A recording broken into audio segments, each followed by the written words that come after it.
ఆదియందు దేవుడు భూమి ఆకాశములను సృజించెను. భూమి నిరాకారముగాను శూన్యముగాను ఉండెను. చీకటి అగాధ జలముల పైన కమ్మి ఉండెను. దేవుని ఆత్మ జలములపైన అల్లాడుచుండెను. దేవుడు వెలుగు కమ్మని పలకగా వెలుగు కలిగెను. వెలుగు మంచిదైనట్టు దేవుడు చూచెను. దేవుడు వెలుగును చీకటిని వేరుపరిచెను. దేవుడు వెలుగునకు పగలనియు చీకటికి రాత్రి అనియు పేరు పెట్టెను. అస్తమయమును ఉదయమును కలుగగా ఒక దినమాయెను. మరియు దేవుడు జలముల మధ్యన ఒక విశాలము కలిగి ఆ జలములను ఈ జలములను వేరుపరచునుగాక అని పలికెను. దేవుడు ఆ విశాలము చేసి విశాలము క్రింది జలములను విశాలము మీది జలములను వేరుపరపగా ఆ ప్రకారం ఆయెను. దేవుడు ఆ విశాలమునకు ఆకాశమని పేరు పెట్టెను. అస్తమయమును ఉదయమును కలుగగా రెండవ దినమాయెను.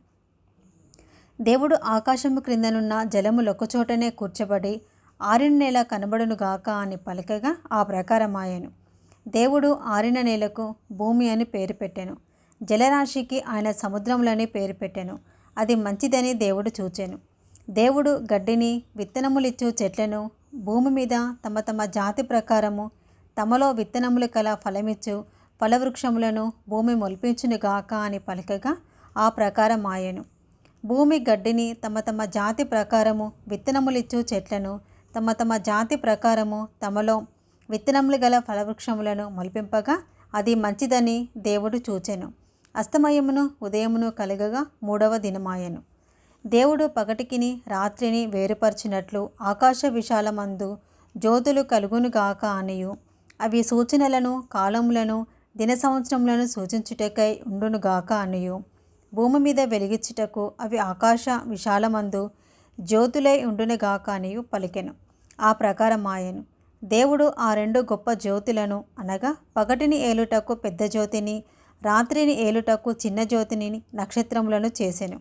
భూమి మీద వెలిగించుటకును పగటిని రాత్రిని ఏలుటకును వెలుగును చీకటిని వేరుపరచుటకును దేవుడు ఆకాశ విశాలమందు వాటినుంచెను. అది మంచిదని దేవుడు చూచెను. అస్తమయమును ఉదయమును కలగగా నాలుగవ దినమాయెను. దేవుడు జీవం కలిగి చలించు వాటిని జలములు సమృద్ధిగా పుట్టించునుగాక అనియు పక్షులు భూమిపైన ఆకాశ విశాలంలో ఎగురునుగాక అనియు పలికెను. దేవుడు జలములలో వాటి వాటి జాతి ప్రకారము జలములు సమృద్ధిగా పుట్టించిన మహామత్స్యములను జీవం కలిగి చలించు వాటిని అన్నిటినీ దాని దాని జాతి ప్రకారము రెక్కలు గల ప్రతి పక్షిని సృజించెను. అది మంచిదని దేవుడు చూచెను. దేవుడు మీరు ఫలించి అభివృద్ధి పొంది సముద్ర జలములలో నిండి ఇండుడనియు పక్షులు భూమి మీద విస్తరించునుగాక అనియు వాటిని ఆశీర్వదించెను. అస్తమయమును ఉదయమును కలగగా ఐదవ దినమాయెను. దేవుడు వాటి వాటి జాతి ప్రకారము జీవము గల వాటిని అనగా వాటి వాటి జాతి ప్రకారము పశువులను పురుగులను అడవి జంతువులను భూమి పుట్టించునుగాక అని పలికెను. ఆ ప్రకారం ఆయెను. దేవుడు ఆయా జాతుల ప్రకారము అడవి జంతువులను ఆయా జాతుల ప్రకారము పశువులను ఆయా జాతుల ప్రకారము నేలను ప్రాకు ప్రతి పురుగును చేసెను. అది మంచిదని దేవుడు చూచెను. దేవుడు మన స్వరూపమందు మన పోలిక చొప్పున నరులను చేయుదము. వారు సముద్రపు చేపలను ఆకాశ పక్షులను పశువులను సమస్త భూమి మీద ప్రాకు ప్రతి జంతువును ఏలుదురుగాక అనియు పలికెను. దేవుడు తన స్వరూపమందు నరుని సృజించెను. దేవుని స్వరూపమందు వారిని సృజించెను. స్త్రీనిగాను పురుషునిగాను వారిని సృజించెను. దేవుడు వారిని ఆశీర్వదించెను. ఎట్లనగా మీరు ఫలించి అభివృద్ధి పొంది విస్తరించి భూమిని నిండించి దానిని లోబర్చుకొనుడి. సముద్రపు చేపలను ఆకాశ పక్షులను భూమి మీద ప్రాకు ప్రతి జీవిని ఏలుడని దేవుడు వారితో చెప్పెను.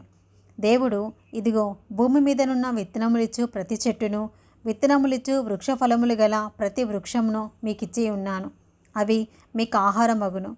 భూమి మీద నుండి జంతువులన్నిటికీ ఆకాశ పక్షులన్నిటికీ భూమి మీద ప్రాకు సమస్త జీవులకును పచ్చని చెట్లన్నీయు ఆహారమగునని పలికెను.